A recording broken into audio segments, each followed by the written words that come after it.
नमस्कार मंडळी.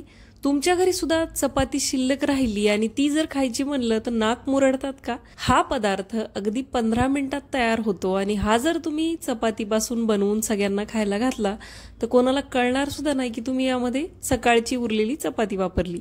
चला तर मग सगळ्यात पहिल्यांदा रेसिपीला सुरुवात करूया. 2 उकडलेले बटाटे किसून घेतलेले आहेत. 1 छोटा बारीक चिरलेला कांदा, बारीक चिरलेलं गाजर घेतलेलं आहे. या ठिकाणी तुम्ही बारीक चिरलेली शिमला मिरची सुद्धा वापरू शकता किंवा दोन्हीही वापरू शकता. बारीक चिरलेली कोथिंबीर, चवीनुसार मीठ, सोबतच थोडंसं लाल तिखट घातलेलं आहे, पाव चमचा आणि पाव चमचा चाट मसाला. अगदी साधीसुधी जिन्नस आहेत. बटाटे उकडून सगळे जिन्नस एकत्र करून घ्यायचे आहेत.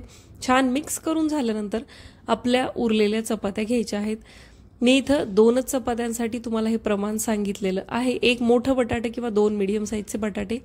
जास्त चपात्या असतील तर त्यानुसार तुम्ही बटाट्याचं प्रमाण कमी जास्त करू शकता. चपाती घेतलेली आहे. जो कोणता सॉस तुमच्या घरात अवेलेबल आहे तो लावायचा. मी पिझ्झा पास्ता सॉस लावलाय.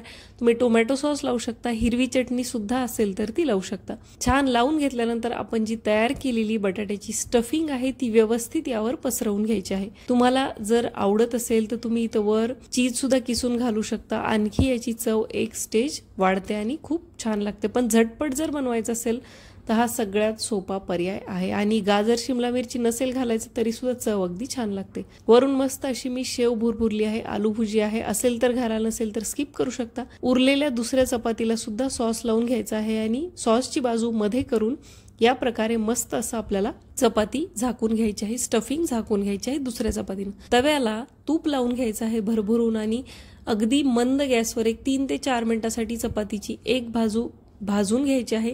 त्यानंतर वरच्या बाजूने सुद्धा तूप लावून या प्रकारे दुसरी बाजू सुद्धा एकदम क्रिस्पी होईपर्यंत तव्यावर भाजून घ्यायची आहे. तुम्ही इथं आवाज ऐकला असेल, एकदम क्रिस्पी आणि कुरकुरीत हे बनून तयार होतं. दोन्ही बाजूने 3 ते 4 मिनिटासाठी मी याला भाजून घेतलं आहे. अगदी क्रिस्पी आणि कुरकुरीत हे चपातीचं सँडविच बनवून आपलं तयार आहे.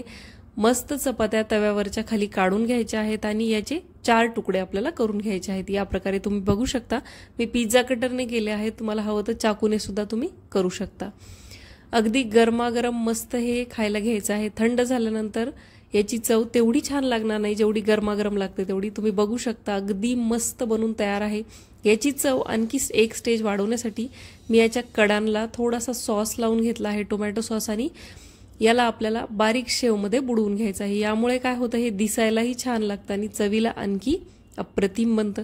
शेव नसेल तर काहीच हरकत नाही. फक्त स्टफिंग भरून अगदी कुरकुरीत होईपर्यंत दोन्ही बाजूने आपल्याला हे चपातीचं सँडविच भाजून घ्यायचे आहे. या गोष्टीचं लक्ष ठेवायचं आहे.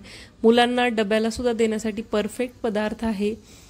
नाश्त्यासाठी परफेक्ट आहे. एकदा ट्राय करून बघा. यानंतर तुम्ही शिळी चपाती किंवा उरलेल्या चपात्या याच प्रकारे खाल आणि मुद्दामून चपात्या उरवाल याची गॅरंटी आहे.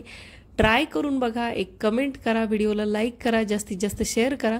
मी भेटते अशाच एका रेसिपीसोबत पुढच्या व्हिडिओमध्ये. तोपर्यंत बाय.